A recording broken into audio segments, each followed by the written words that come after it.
আসছিলেন সিরাজের সঙ্গে দেখা করবার জন্য। ইনারা যখন সিরাজের সঙ্গে দেখা করতে আসেন তখন মিরন মানে মির্জাফরের ছেলে মিরন উনি ভাবলেন যে ইনারা যদি জীবিতভাবে আবার দেশে ফিরে যায় তাহলে পরবর্তীকালে আমাদের ক্ষতি করবে। ক্ষতি মানে ধরুন বিদ্রোহ ঘোষণা করতে পারে, সিংহাসনে দাবি দাবা করতে পারে। তাই ইনাদের 17 জনকে মারার প্ল্যান করেছিলেন মিরন। প্ল্যানটা ছিল ইনাদের সঙ্গে ভদ্র আচরণ করে ইনাদেরকে গুপ্তভাবে খাবারে নিমন্ত্রণ করেছিলেন। কিন্তু দুর্ভাগ্যের বিষয় হচ্ছে এনারা সেই খাবারটা খেয়ে 17 জন এক রাতে মারা গিয়েছিলেন। মানে বিষয়টা একদম পরিষ্কার, খাবারে কিন্তু বিষ দেওয়া ছিল। এক কথায় ইনাদেরকে 17 জনকে খাবারের সঙ্গে বিষ দিয়ে মারা হয়েছে। আর ইনারা যেহেতু বাইরে থেকে এসেছিলেন তাই ইতিহাসের বইয়ে ইনাদের কোনো নাম পাওয়া যায় না। তা ইনাদের মধ্যে এই দুইজন মৌলবী ছিলেন, যার জন্য ইনাদের থেকে একটু উঁচু করে সম্মান দিয়েছে, মানে সমাধিটা দিয়েছে।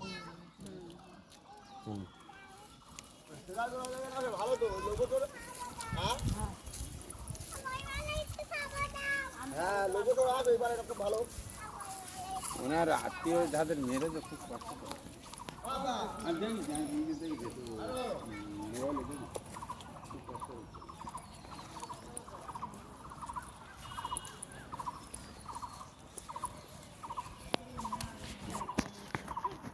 তিনজনের কবর আছে। এই যে ঘেরা আছে ইনি হচ্ছেন গাদ্দার, সিরাজকে ধরিয়ে দিয়েছিলেন। ইনার নাম হচ্ছে দানেশ কপিল, নৌকার মাঝি ছিলেন। হ্যাঁ, এই যে ঘেরা আছে। 1757 সালে 23শে জুন সিরাজ যখন পলাশির যুদ্ধে হেরে গিয়েছিলেন, সিরাজ বুঝতে পেরে ছদ্মবেশ ধারণ করে ওনার স্ত্রী আর ওনার 4 বছরের কন্যা সন্তানকে নিয়ে ইনার নৌকাতে করে পালিয়ে যাচ্ছিলেন ওনার বাবার দেশ, এই গঙ্গা পথ দিয়ে। তো সিরাজ পালিয়ে যাওয়ার জন্য ছদ্মবেশ ধারণ করেছিল ঠিকই, কিন্তু সিরাজের যে জুতো, নবাবী জুতো, নাগরা জুতো, হীরা মতি মুক্ত দিয়ে যে বাঁধানো জুতো, সেই জুতো কিন্তু সিরাজ পাল্টাতে পারেনি। যেটা দেখে মাঝি চিনতে পারেনি সিরাজ, যে ইংরেজদেরকে খবর দিয়ে সিরাজকে ধরিয়ে দিয়েছিলেন। আর ইংরেজরা তখন ঘোষণা করেছিল সিরাজকে যে ধরিয়ে দিতে পারবে তাকে 1001 টাকা স্বর্ণ মুদ্রা দিয়ে পুরস্কৃত করা হবে। সেই পুরস্কারের লোভে উনি দেশের নবাবের সঙ্গে গাদ্দারি করেছিলেন। তো ইনাদেরকে পুরস্কার দেওয়া হয়নি, ইনাদের পরিবারের 3 জনকে, মানে মাঝির স্ত্রী আর মাঝির ছেলে, ইনাদের পরিবারের 3 জনকে রবার্ট ক্লাইভ দাঁড় করিয়ে গুলি করেছিলেন। আর বলেছিলেন তুমি তোমার দেশের নবাবের সঙ্গে গাদ্দারি করেছো, পরবর্তীকালে সুযোগ পেলে আমাদের সঙ্গে করবে।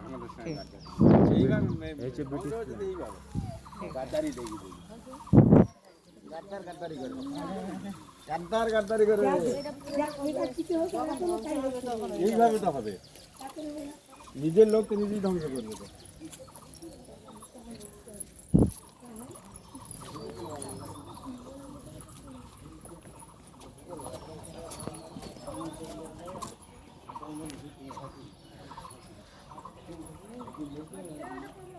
কোন নিচু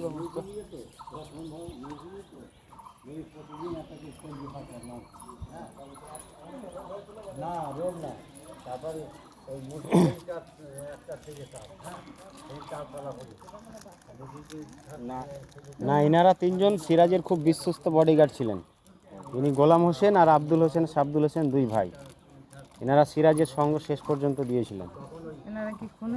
হ্যাঁ, ইনাদেরকে খুন করা হয়েছে। বললাম না 34 জন, এই 32 জনকে খুন করেছে।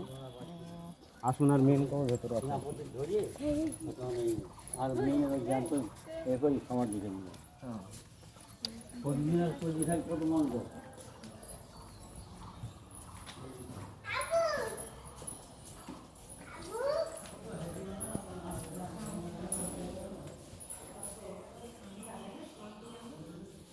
চলে আসুন ভেতরে, চলে আসুন।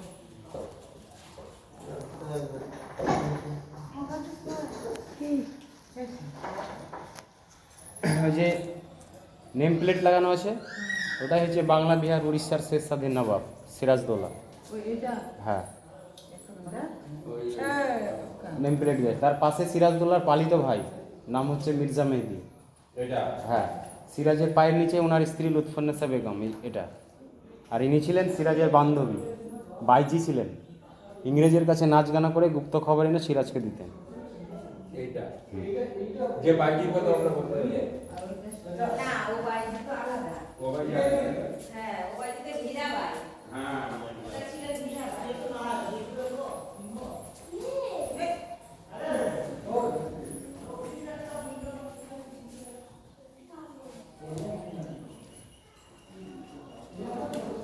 ইনি হচ্ছে নবাব আলীবর্দী খাঁ, সিরাজদৌল্লার নানা। আর আলীবর্দীর নিচেই আছে সিরাজের মেয়ে, ছোট সমাধি আছে একটা দেখুন, সিরাজের মেয়ে।